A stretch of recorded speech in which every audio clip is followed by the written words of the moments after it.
Bueno, en esta oportunidad nos acompaña otro amigo y colega, profesional también con una larga experiencia, Pablo Mondarto, especialista en seguridad e higiene laboral. Y la idea de invitarlo a Pablo es porque dentro de toda su vasta experiencia, le ha tocado, como a todos los profesionales nos pasa, tercerizar tareas y también ser contratado para ejecutar tareas por terceros profesionales. Así que quiero con él desarrollar un poco este tema para que se tenga una idea general de el alcance de nuestras responsabilidades, las complicaciones que se pueden presentar, las situaciones. Así que Pablo, ¿cómo estás? Hola, buenas noches, Fabián, ¿cómo estás? Muchas gracias primero por la convocatoria. Ojalá podamos aportar desde acá un poco la experiencia y lo que nos ha tocado en el transcurrir de la profesión. Eh, Nos convoca el tema tercerización. Creo que es un tema interesante porque a todos nos va a tocar tercerizar seguramente algunas tareas y ser, por otro lado, contratado para realizar como terceras partes otras tareas. Uh -huh. Entonces es algo que habitualmente se da, y trataremos de ir barriendo los motivos por los cuales se tercerizan algunas de esas tareas, por los cuales es conveniente en algunos casos tercerizar esas tareas, cuáles son las ventajas, desventajas, y también entender que podemos estar en ambas situaciones. Entonces, por ahí tratar de ir entendiendo cuándo nos conviene cada cosa, ¿no? Es decir, en qué oportunidad nos conviene y bueno, y en las otras que nos exigen y nos toca también afrontar una tercerización, inclusive no estando de acuerdo quizás, ¿no? Sí, totalmente. Bueno, es un buen lugar por donde empezar. ¿Cuál es ¿Cuáles son, en realidad, los motivos por los cuales tercerizar una tarea? Bueno, los motivos son muchos, digamos. Yo voy a tratar de organizándolos en función de un poco de la experiencia personal que he tenido, en donde he ido viendo estos diferentes motivos que fueron combinándose en muchos casos, ¿no? Uno de los motivos importantes cuando uno recién arranca, cuando está empezando en este rubro, es el tema de la inversión en instrumental, que puede ser de medición, ¿no? Que puede ser realmente muy importante en algunos casos. Hay estudios que requieren realmente equipos costosos, realmente equipos que requieren una inversión muy alta, y si nosotros estamos recién iniciándonos, probablemente se haga muy cuesta arriba hacer semejante inversión en ciertos equipos. Hay otros equipos que son muy accesibles y que realmente uno puede adquirirlos rápidamente y poder ir aprendiendo y desarrollándose con ellos, ¿no? Claro ejemplo de esto podría ser un luxómetro, que los hay de tipos muy diferentes y de características muy diferentes, pero que en definitiva es un equipo bastante accesible, ¿no? Eh, Realmente es uno de los primeros equipos que uno intenta en general comprar porque los ve y son bastante accesibles y permite hacer mediciones. Y Y hay, realmente después puede uno ir mejorando, digamos, en estos equipos. Hoy hay equipos que permiten hacer mediciones con luces LED, que tienen ciertas características técnicas, digamos, que los hacen mejores. No significa que los más viejitos no sirvan, pero los hace un poco mejores para ese tipo de cosas, y tienen detalles como hacer cálculos, digamos, que están relacionados con la iluminación y demás, que los puede hacer directamente el equipo. sí, Y otros básicos que no tienen nada y que funcionan igual para hacer las mediciones. y a esto se suma también la posibilidad de amortizar la inversión en equipamiento. Más allá de que uno pueda hacer esa inversión, un equipo que por ahí va a usar Exactamente. una vez cada 2 años no tiene ningún sentido, y especialmente si la inversión es alta, y eso claramente Exacto. uno lo terceriza, ¿no? Una medición de iluminación no tiene que hacer permanentemente mediciones de iluminación o de ruido.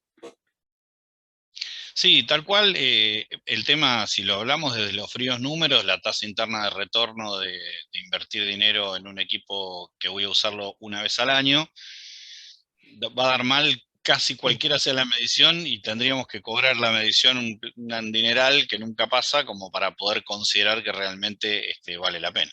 claro. Así que la clave también es esa, ¿no? Es decir, ir a lo que más se usa, lo que más mediciones se generan y que no tiene un costo tan elevado, y que sabemos que vamos a tener trabajo con ese equipo, apuntar ese tipo de equipos, y luego pasar por ahí, si nos especializamos, si nos vamos yendo hacia otro tipo de determinaciones de mediciones, ir yéndonos a otro tipo de equipo. Recién hacías mención al tema de medición de ruido, decibelímetro. Ujú. Realmente los decibelímetros tenemos tres quizás grandes grupos fuertes de los mismos, es decir, sí, y hasta cuatro, pero bueno, vamos a achicarlo. Tres grandes grupos que sería el decibelímetro no integrador, es decir, aquel que mide, digamos, en tiempo real y nos entrega ese valor hecho una vez por segundo, promediado, como fuera, que son equipos muy accesibles. Luego tenés equipos integradores clase 2, que son bastante más costosos, que son los que pide la normativa que se utilicen. Que hoy Ya estamos estamos. obligados a usarlo para una medición que vamos a protocolizar. Exactamente. Y ya realmente ese tipo de equipos no es para nada económico. ¿Mm?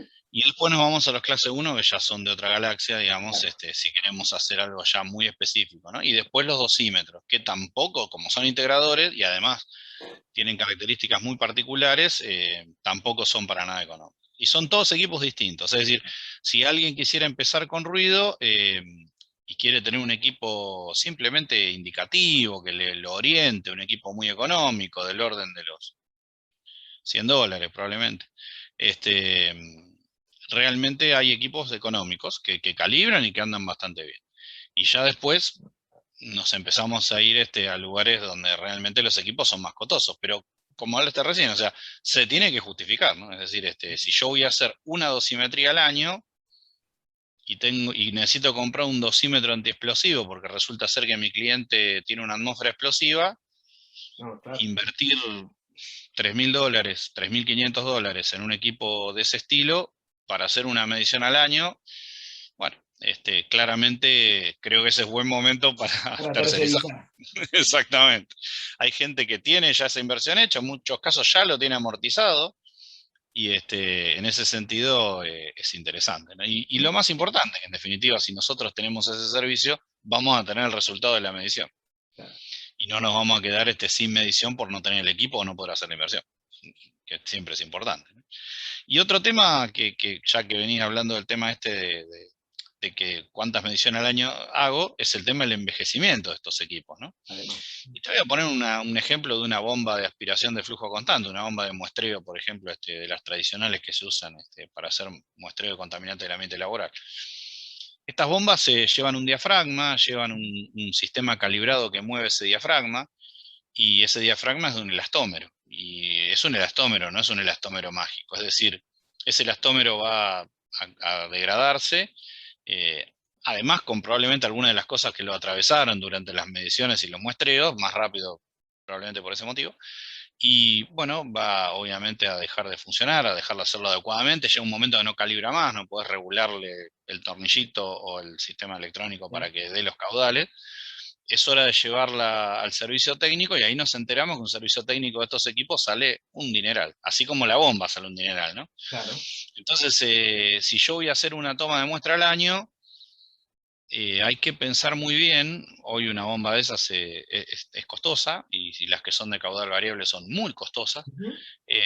Y para hacer una, dos, tres, cinco mediciones 10. al año, realmente, sí, 10 probablemente, sí, tal cual. Sí. Eh, no, realmente no, es muy difícil. Es decir, excepto que uno esté embarcado en decir, bueno, yo creo que lo mío es hacer mediciones, me voy a dedicar de plano a esto. Y así todo, hay que estudiar muy bien a qué parte de todas esas mediciones. Porque si yo decido que voy a hacer mediciones y que voy a dedicarme de lleno a esto, muy probablemente no haga todas y me especialice probablemente en un conjunto de ellas. Claro. Entonces, si yo compro bombas, probablemente quiera tener las 3 o 4 de caudal variable diferentes, y quiera tener todos los juegos de impincher y de accesorios, y ya entonces voy a ver si voy a comprar un dosímetro antiexplosivo, porque me lo estoy quitando de la especialización esta que estoy queriendo, de tener un set de equipos muy específicos para ciertas mediciones, que quizás mis clientes me vengan a buscar por ese set de equipos que no tiene otro. Claro. Entonces, si yo diversifico, el dinero no es infinito, y me pierdo de tener ciertos equipos que específicamente son para ese sector del mercado que yo elegí atender, y bueno, hay que estudiarlo muy bien, ¿no? Sí. Así que ahí es un asunto ya de inversiones muy fuertes, y también de decisión sobre qué le gusta a uno, ¿no? Porque Ujú. si me molesta ir a los clientes y estar viajando todos los días, yendo a un cliente distinto a hacer mediciones, bueno, no sería mi rubro Sin el duda. de mediciones, Sin digamos, duda. ¿no? Así que un poco Bueno, eso. ese sería entonces una primera aproximación, el tema inversión. Exactamente. hay un punto más que no me quiero olvidar y que no es un punto menor. Los equipos cumplen con normativa en general asociada, ¿sí? Es decir, un medidor de, supongamos, de instalaciones eléctricas va a cumplir con cierta normativa asociada que a su vez me la solicita la autoridad de aplicación.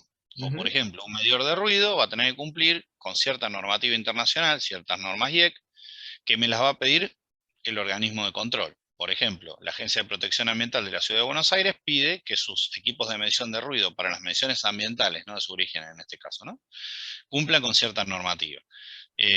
Lo mismo pasa con efluentes gaseosos y lo mismo pasa también cuando voy a la parte de seguridad y higiene. Entonces, como hablábamos recién, por ejemplo, del equipo integrador, ¿no?, que tiene que cumplir con cierta normativa. Es posible que si yo compro un equipo para usarlo muy de vez en cuando y lo voy a tener guardado 10 años y voy a hacer una medición por año, a los 10 años la normativa sea diferente, haya cambiado, las exigencias de las autoridades de aplicación hayan cambiado, y yo además me quede con una inversión que ahora probablemente no la vas a no tener sirva o utilizada. sirva muy poco. Exactamente.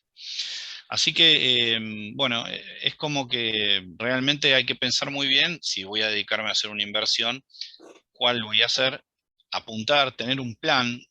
Todos los planes pueden fallar, pero siempre tener un plan es la mejor alternativa, ¿no? Lo peor que nos puede pasar es no tener un plan y hacer compras a tonta y a loca porque alguien me dijo, che, necesito que me midas ruido, pero resulta que acá pega mucho martillazo en el yunque y ya te tenés que ir a un equipo especializado, Ujú, y resulta ser que sale un montón de dinero y hay que ver cuántas veces un cliente te va a pedir que midas golpe de impacto, ¿no? O sea, ruido por claro. impacto. Entonces, hay que hacerlo con criterio bueno, y pensando que, en definitiva, esto es una pasión, es una profesión, pero también es una inversión. Y Sí, que claro. cada peso que nosotros ponemos en esta profesión, lo estamos invirtiendo, no es que lo estamos llevando para un hobby ni para algo que probablemente nos dé satisfacción, como nos pasa, pero bueno, hay que tener en cuenta que también es una inversión y que toda inversión tiene que tener su retorno, si no se llamaría vicio, porque simplemente va plata a un lugar en el que no vuelve, ¿no? Sin duda. Bien, ¿qué otro motivo, Pablo, nos lleva a tercerizar tareas? Bueno, en algunos casos, suponte que teniendo el servicio, un servicio de seguridad de un cliente, nos encontramos que este cliente, por ejemplo, tiene que realizar ciertas auditorías y validaciones externas, requerimientos que exceden nuestro servicio y que probablemente tengan que ver con el negocio del cliente, ¿sí? Por ejemplo, supongamos que un cliente está en la industria gráfica en muy alto nivel, ese muy alto nivel, los clientes de muy alto perfil le van a pedir que haga cierto tipo específico digamos, de mediciones y de determinaciones, que inclusive pueden no tener que ver con la normativa local, o sea, pueden tener que ver con normativa de afuera, que la está exigiendo una casa matriz de algún cliente, ¿sí? Y me ha tocado varios casos de estos, ¿sí? Ujú, Em, Compañías multinacionales que exigen que sus productos sean tratados de una forma particular y que implica que el ambiente laboral tenga esa forma particular también, ¿sí? claro. Tanto en temperaturas como humedad, como concentraciones de ciertos solventes volátiles, como en fin, o sea, hay un montón de detalles. Eh, Claramente, si nosotros vamos a seguir, supongamos, el pedido de este cliente, para eso vamos a adquirir un equipo de medición ultra sofisticado del primer mundo, porque estas compañías vienen, obviamente, con requerimientos del primer mundo. Claro. Para ese cliente único, quizás que probablemente nunca más nos pidan una medición de esas, bueno, claramente se prendió la luz de tercericemos, ¿no? O sea, Ujú, es un tema muy importante a tener en cuenta. eh, Muchas veces también, digamos, necesitamos en otro aspecto una validación externa, es decir, nosotros tenemos un criterio, vimos, hicimos mediciones, hicimos determinaciones y una visión externa para un problema grave o serio también es interesante, digamos, ¿sí? O sea, puede ser otro de los motivos que nos puede llevar a algún tipo de tercerización. Hay otros motivos también que, por ejemplo, son cuando nos piden cierto tipo de certificaciones de la persona que se dedica a tomar la muestra, ¿sí? Es decir, hay clientes y hay clientes de clientes, es decir, tenemos exigencias externas que nos piden, por ejemplo, que el tomador de muestra tenga cierto nivel de capacitación, experiencia o requerimientos profesionales puntuales, ¿sí? No solo en el equipo, sino también en la persona que viene a hacer el tomado de la muestra o la determinación. Y probablemente nosotros, ojalá la tengamos, pero si no la tenemos, ese tipo de formación, bueno, es buen momento también otra vez para llamar a alguien que se dedica exclusivamente a eso y que probablemente haya hecho el curso formativo y que haya tenido esa certificación y no volvernos locos nosotros en ponernos en campaña de hacer una certificación específica, digamos, bueno, que realmente hay que ver si en algún momento vamos a poder que nos devuelva la inversión y el tiempo que nos va a llevar a generar esa capacitación específica, ¿no? Es decir, hay registros de tomadores de muestras, hay cosas por cumplir que si nos lo exigen y no lo tenemos, bueno, nos va a demandar tiempo, nos va a demandar inversión y que hay que ver si realmente se justifica. Ahí es otro caso claro donde por ahí, hasta teniendo el equipo, tenemos que subcontratar o tercerizar la determinación, ¿no? Sí, y hoy con el tema de las certificaciones de distintos niveles de gestión de Sí, calidad, etcétera, exacto. se hace cada vez más común que o nuestro cliente o el cliente de nuestro cliente Sí, tenga exacto. alguna exigencia por ahí que excede la legislación de higiene y Y por seguridad. ejemplo, claro, exacto, sí, por ejemplo, mira, justo viniste con un caso puntual que es el tema de inocuidad alimentaria, que hoy está desarrollándose muy fuerte, y requiere de certificaciones y requiere de profesionales muy formados, y hay es decir, requerimientos específicos de clientes que nos exceden a nosotros en seguridad y higiene, porque nosotros estamos apuntando a hacer seguridad y higiene sobre el trabajador, ¿sí? Pero resulta ser que hoy seguridad alimentaria nos pide que, por ejemplo, hagamos muestreos sobre las manos del trabajador, sobre la ropa del trabajador, sobre las superficies digamos, del puesto de trabajo, eh, y que probablemente nosotros no estemos formados en esos aspectos porque de hecho corresponde a otro área, Ujú. pero que siempre van a venir a tocar el timbre de seguridad y higiene porque si tiene que ver con la persona que está para el lado de la máquina, bueno, es nuestro problema. Sí, Sería sí, sin la duda. reflexión. Sí, sí. De hecho, bueno, así empezó también la correlación seguridad-higiene-medio ambiente. Cuando empezó la normativa de medio Absolutamente. ambiente a aparecer en la provincia de Buenos Aires, en la Nación, etcétera, y Sí, empezaron a llegar los requerimientos, las empresas recurrieron al profesional de seguridad y higiene, que en muchos casos absolutamente. no estaba relacionado con los temas de medio ambiente, pero era quien parecía estar más relacionado, y así se dio también la correlación entre ambas. Sí, me toca, yo también, bueno, hago medio ambiente y me toca ir a libros de seguridad e higiene muy viejos, a vos seguro también te pasa, Fabián, y encontrar pegados manifiestos de residuos peligrosos en los libros de seguridad e higiene, que hay que escanear, en original, para peor, que hay que escanearlos, hay que preparar toda la memoria para que estén, digamos, hoy todo el mundo está digitalizado, entonces tenemos que preparar eso en digital. Y realmente me canso de ver libros de seguridad y higiene con originales de certificados de aptitud ambiental pegados. He Sí, tenido que sí. sacar las hojas del libro y llevarla hasta la agencia de protección para que nos validen el original. Es decir, es tal cual como vos lo contás. Cuando aparece algo raro y que tiene que ver con el trabajo, el timbre que tocan es el de seguridad y Seguridad higiene. y higiene. Exactamente. Así que bueno, es un caso que nos toca atender, claramente, no nos toca otro.